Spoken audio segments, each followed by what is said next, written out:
Doesburg.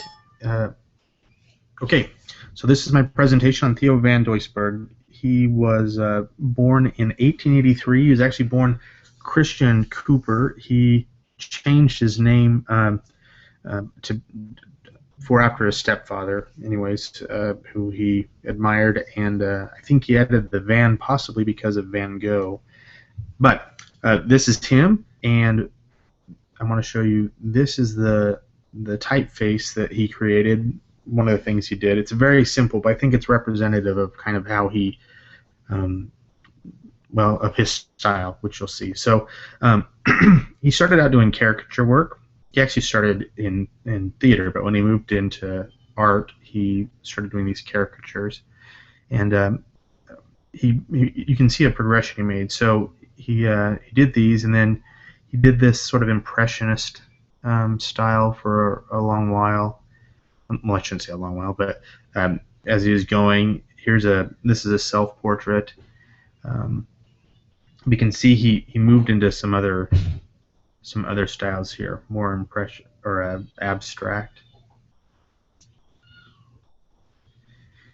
And then here's a study he did. So a study on a cow, and then simplifying it down to these shapes.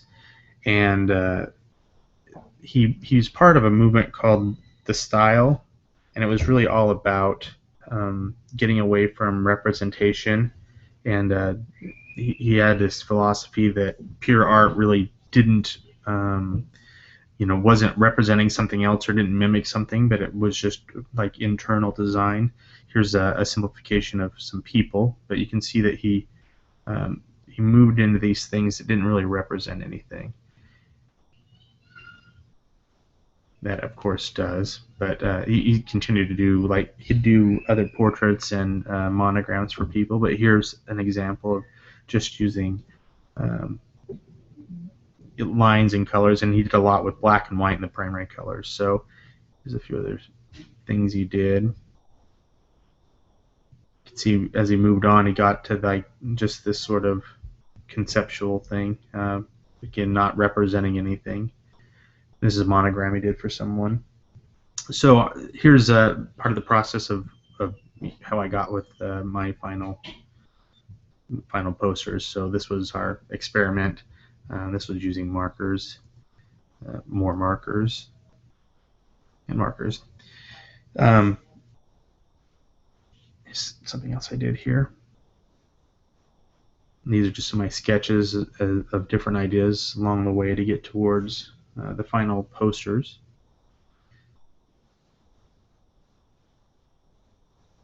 This is when I try to go from his impressionist to abstract idea.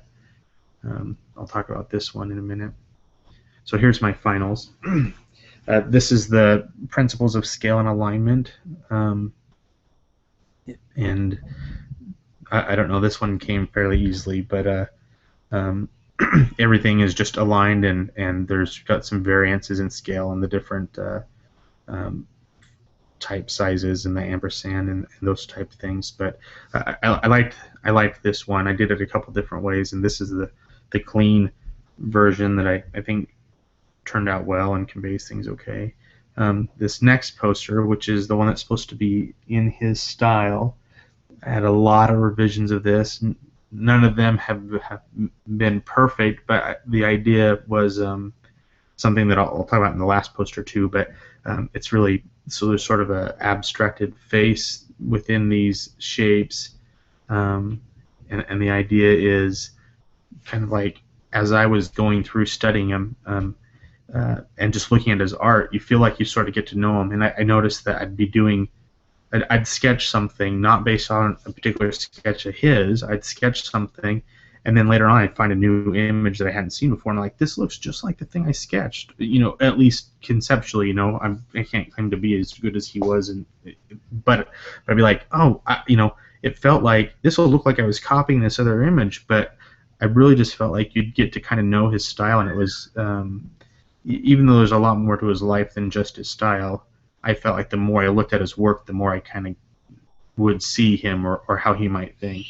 And so Again, this was supposed to be in his style, and then my final poster, which is my take on him. Again, this had a lot of different versions, but the concept here was really back to that as I looked at his work, which is a lot of the straight lines, things at 90-degree angles, and sort of this block idea that I felt like as I looked at that, I kind of got to know him a little bit better. And so the concept here is, the blocks, but then as you look, you can see like, oh, his face is in there. There's the eye that's really clear, but then you can see some of his other the other facial details and stuff. And then I tried to also incorporate those primary colors. There's an overall yellow, and then the red and the blue, and then of course our blacks. And anyhow, for me, this was getting to see him as I looked into his work. So that is my presentation, and